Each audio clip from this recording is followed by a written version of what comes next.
Hello जी, hello. कैसे हो आप सभी लोग। तो आज से हम अपनी सीरीज को कंटिन्यू करने वाले हैं। ठीक है, कंटिन्यू करने वाले हैं। और जो हमारा बचा हुआ था, जितने हमारे प्रोजेक्ट बचे हुए थे, वो सारे के सारे हम प्रोजेक्ट बनाने वाले हैं। ठीक है, आने वाली वीडियो में। तो सबसे पहले मैं क्या करूँगा, ये क्या कोड है, इस कोड को समझा देता हूँ। ठीक है, उसके बाद हम धीमे धीमे करके अपना प्रोजेक्ट की तरफ बढ़ते हैं। ठीक है, तो देखिए सबसे पहले क्या ये क्या चीज़ है, ये है आपका पैकेज। ठीक है, ये क्या है, ये आपका पैकेज नेम। पैकेज नेम मतलब आपकी जो मेन एक्टिविटी है, ये किस फोल्डर पर, किस पाथ पर स्टोर है। ठीक है, मतलब जो ये आपकी मेन एक्टिविटी है, वो किस फोल्डर के अंदर स्टोर है। वो एक कॉम नाम का फोल्डर है, उसके अंदर एग्जाम्पल नाम का फोल्डर है, और उसके अंदर जेटपैक कंपोज नाम का एक फोल्डर है।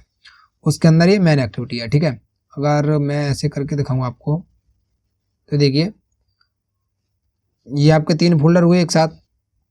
ऐसा करते हैं, इसको मैं यहाँ पर ओपन कर लेता हूँ। ठीक है, तो क्या था मेरा फोल्डर का नाम, कॉम था।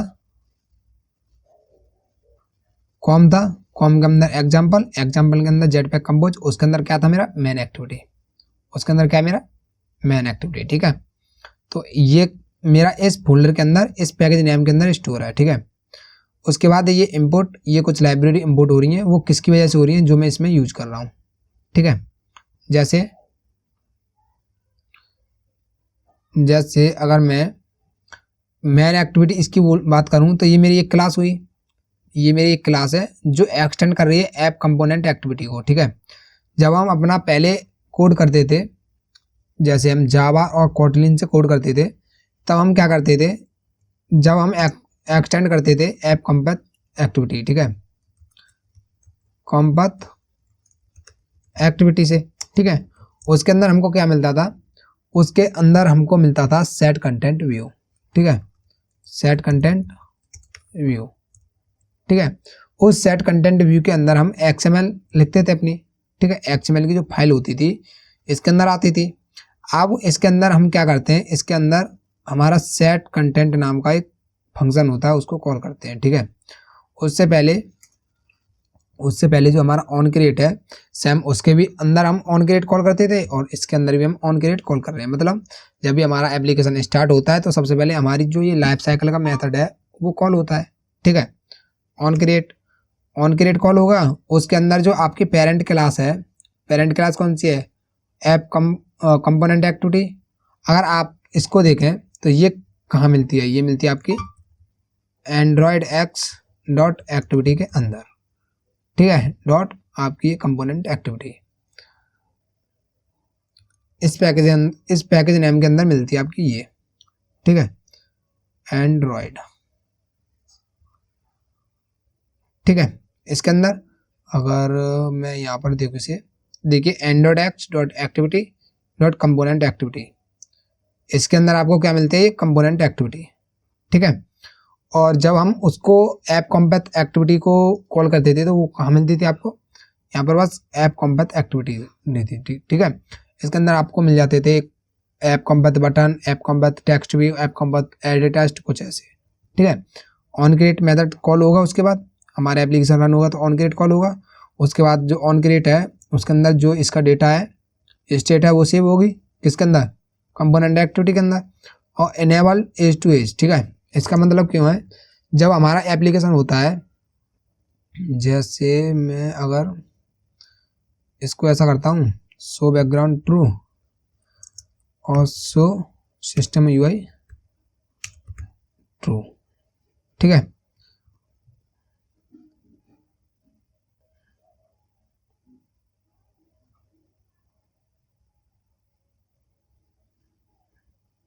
बहुत बड़ा हो रहा है, तो इसके लिए मैं क्या करता हूँ, डिवाइस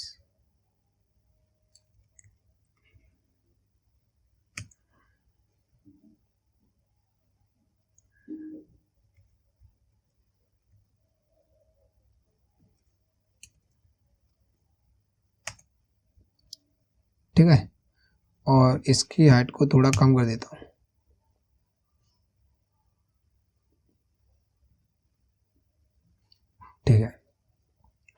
ठीक है भाई। अब देखिए इसके अंदर क्या हुआ है, कि जो ये मेरा ये नेटवर्क है, बैटरी है, इसके ऊपर भी मेरा ये डेटा जा रहा है। ठीक है, जो मेरा हेलो है, हेलो एंड्रॉयड है, टाइम के ऊपर आ रहा है। ठीक है, यहाँ पर क्या आते हैं, यहाँ पर मेरे बटन्स आते हैं। तो आपका जो ये इनेबल्ड एज टू एज है वो क्या करता है, ये आपकी फुल स्क्रीन प्रोवाइड करता है यहाँ से लेकर और यहाँ तक। ठीक है, और सेट कंटेंट के अंदर आते हैं आपके सारे के सारे कंपोजेबल फंक्शन। ठीक है, सेट कंटेंट के अंदर क्या आते हैं, आपके सारे कंपोजेबल फंक्शन। ठीक है, कंपोजेबल फंक्शन क्या होते हैं, कंपोजेबल फंक्शन क्या होते हैं, कंपोजेबल फंक्शन वो फंक्शन होते हैं जो आपकी यूआई को क्रिएट करते हैं। ठीक है, जो आपकी यूआई को क्रिएट करते हैं। ठीक है, जेटपैक कंपोज, क्रैश कोर्स, जो आपका ये थीम है, ये थीम क्या प्रोवाइड करता है, ये आपको प्रोवाइड करता है फॉन्ट, कलर्स वगैरह। ठीक है, जैसे अगर इसके अंदर चलें हम तो क्या क्या देता है, ये आपको डार्क थीम, लाइट थीम दे देता है। ठीक है, कलर दे देता है, मटेरियल थीम, टाइपोग्राफी, फॉन्ट्स वगैरह, ये हमको ये चीज़ें देता है। क्यों, क्योंकि हम यहाँ पर थीम यूज कर रहे हैं। विदाउट थीम क्या होगा, ना तो हम लाइट मोड में डार्क मोड में जा पाएंगे, और जो हमारा टेक्स्ट होगा वो ऐसा ही दिखेगा बेकार सा। जो यहाँ पर हम यहाँ पर कोई बटन ले लें तो बटन भी ऐसा ही फीका फीका सा नज़र आएगा। और जब हम जेटपैक कंपोज थीम को यूज करेंगे तो क्या होगा कि हमारे जो कलर होंगे, जो फॉन्ट होंगे, जो हमारा यूआई होगी वो कलरफुल दिखेगी। ठीक है, इसके फोल्ड क्या है, इसके फोल्ड को आप ऐसे समझ सकते हो कि ये है आपका यूआई एरिया। ठीक है, ऐसे समझ सकते हो, ये आपका यूआई एरिया है। ठीक है, जहाँ पर आपकी यूआई रेंडर होती है, दिखती है। ठीक है, तो इसके फोल्डर में क्या होगा, इसके फोल्डर के अंदर हमको क्या क्या मिल जाता है, इसके फोल्डर के अंदर मुझे मिल जाता है, क्या मिल जाता है, बॉटम बार मिल जाता है।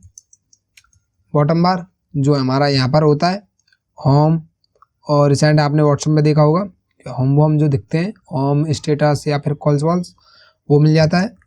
फेव आइकन मिल जाता है। व्हाट्सएप पे ही देखोगे तो जब आप कॉन्टैक्ट के लिए, आपका कोई यूजर नहीं होता तो कॉन्टैक्ट लिस्ट में यहाँ पर ऐड बटन होता है, वहाँ पर आप बटन पर क्लिक करते हो तो आपके कॉन्टैक्ट आते हैं। वही चीज़ आपके क्या है, फेव आइकन होता है। ठीक है, और स्टेटस बार हो जाता है, स्टेटस बार हो जाता है। ठीक है, बहुत सारी चीज़ें मिलती हैं इसके अंदर। देखिए क्या क्या मिलेगा, इसके अंदर आपको टॉप बार मिल जाता है, बॉटम बार मिल जाता है, स्नैक बार, होस्ट मिल जाता है, मतलब एक मैसेज करने के मिल जाता है, फ्लोटिंग एक्शन बटन मिल जाता है, वही और प्लस का आइकन जो क्लिक करते हो, फ्लोटिंग एक्शन बटन पोजीशन, आप उस फेव आइकन को कहाँ पर पोजीशन करना चाहते हो वो, कंटेंट कलर मिल जाता है, कंटेंट कलर मिल जाता है। ठीक है, ये सारी चीज़ें आपकी इसके फोल्डर के अंदर मिल जाती हैं। ठीक है, और इसके साथ साथ एक और होता है, वो होता है सरफेस। इसके फोल्डर के साथ साथ एक और होता है, वो क्या है, सरफेस। ठीक है, इस सरफेस के अंदर क्या मिल जाता है आपको, शेप मिल जाती है, एलिवेशन मिल जाता है, बैकग्राउंड कलर मिल जाता है। ठीक है, कंटेंट एरिया मिल जाता है, ये सारी चीज़ें आपको सरफेस के अंदर मिल जाएंगी। ठीक है, मॉडिफायर क्या है कि आपको बताता है कि आपकी स्किन कितनी बड़ी है, क्या क्या इसके अंदर रहने वाला है, वो सारी कुछ इस मॉडिफायर के अंदर मिल जाता है। ठीक है, पैडिंग वैडिंग देना चाहते हो तो इस मॉडिफायर के थ्रू दे सकते हो। ठीक है, अब इसके फोल्ड क्या है, आपका एक कंपोजेबल फंक्शन है, इसके अंदर ये भी कंपोजेबल फंक्शन ही आते हैं। ठीक है, मतलब कि कंपोजेबल फंक्शन के अंदर कंपोजेबल फंक्शन ही आ सकते हैं। ठीक है, और जो ये आपका इसके फोल्ड है वो क्या करेगा, वो एक पैरामीटर में वैल्यू लेता है। ठीक है, जैसे अगर यहाँ पर जाओ तो देखिए मॉडिफायर के अंदर एक डिफ़ॉल्ट वैल्यू दे रखी है, टॉप बार के अंदर डिफ़ॉल्ट वैल्यू दे रखी है। ठीक है, लैम्डा जो ये दे रखे हैं, लेकिन कंटेंट के अंदर कोई भी डिफ़ॉल्ट वैल्यू नहीं दिया। ठीक है, इक्वल लगा हुआ दिख रहा है, नहीं। इसके अंदर क्या है कि एक कंपोजेबल फंक्शन के अंदर पैडिंग वैल्यू दे रखी है। ठीक है, तो यहाँ पर क्या किया इसने, इसके अंदर एक पैडिंग ले लिया है। ठीक है, जो इसने यहाँ प्रोवाइड कर दिया है, देखिए इनर पैडिंग। ठीक है, ये क्या है, ये आपका कंपोजेबल फंक्शन है जो आपकी यूआई को क्रिएट कर रहा है। ठीक है, देखिए हेलो नाम की यहाँ पर क्या है, यहाँ पर हेलो, और ये वाला जो नेम आ रहा है इसके अंदर कहीं से नेम कॉल हो रहा है। देखिए कहाँ से कॉल हो रहा है, ये नेम यहाँ से कॉल हो रहा है। तो ये वाला जो टेक्स्ट है किस जगह आया, इस नेम में, और ये वाला नेम हेलो एंड डॉट यहाँ पर आएगा। ठीक है, और मॉडिफायर दिया, मॉडिफायर ये दे दिया, ठीक है भाई। और प्रीव्यू में क्या होता है, शो बैकग्राउंड ट्रू, जो आपको ये वाइट वाइट दिख रहा है वो इसकी वजह से दिख रहा है। अगर मैं इसको फॉल्स कर देता हूँ तो देखिए क्या दिखेगा, यहाँ से जो वाइट वाइट है वो हट जाएगा, ठीक है। देखिए थोड़ा ऐसा करता हूँ, इसको कमेंट कर देता हूँ, ठीक है। और इधर रेट प्रीव्यू, ठीक है। देखिए हो रहा है, थोड़ा वेट कीजिए। देखिए इधर अगर आपको दिख रहा होगा तो हेलो वर्ल्ड दिख रहा है, ठीक है। हेलो वर्ल्ड के बैकग्राउंड में कुछ भी नहीं दिख रहा है, ठीक है, ट्रांसपेरेंट है। और इसको मैं अगर शो बैकग्राउंड कर दूं, शो बैकग्राउंड ट्रू, तो क्या होगा, उसके पीछे वाइट कलर का एक बैकग्राउंड आ जाएगा, ठीक है, कुछ ऐसे। अगर आप चाहते हो कि मुझे अपनी जो यूआई है वो सेम एंड्रॉयड के व्यू की तरह ही दिखनी चाहिए, अगर आप उससे XML से आए हो तो आपने देखा होगा जब भी आप यूआई बनाते हो तो यहाँ पर आप देख सकते हो कि मेरी यूआई कैसी बन रही है। उसी तरह से पूरी जो स्क्रीन होती है वो ऐसे ले सकते हो, शो सिस्टम यूआई ट्रू, ठीक है। तो ये मेरी यूआई बन चुकी है। अगर आप चाहते हो कि ये यूआई बहुत बड़ी बन रही है, इसका जो साइज है वो थोड़ा छोटा हो, तो क्या कर सकते हो, आप यहाँ पर दे सकते हो डिवाइस के अंदर, स्ट्रिंग के अंदर SPC, आपकी ये यूआई, ठीक है, ये सारी यूआई आ रही हैं, तो ये यूआई दे सकते हो, मतलब आपकी जो वेट है हाइट है वो दे सकते हो, ठीक है। यहाँ 7 करता हूँ जिससे और थोड़ी छोटी हो जाए, ठीक है। और इधर 5,